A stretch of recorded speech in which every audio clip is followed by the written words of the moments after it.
Normalment empreses, les multinacionals són les que més, que són les que fan més formació, són les que estan més actualitzades en temes d'intel·ligència emocional, coaching, lideratge. Aquestes empreses, doncs, la paraula coaching els sona i és probable que estiguin fent processos de coaching directius seus. Però altres empreses doncs, és que no saben ni què és.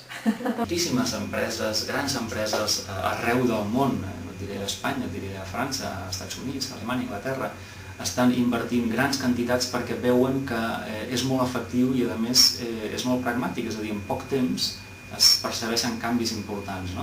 Per tant, el coaching és realment una eina molt útil, no és una eina que estigui de moda, jo crec que el coaching ha vingut per quedar-se i l'experiència ens està dient que realment és molt útil, hi ha resultats.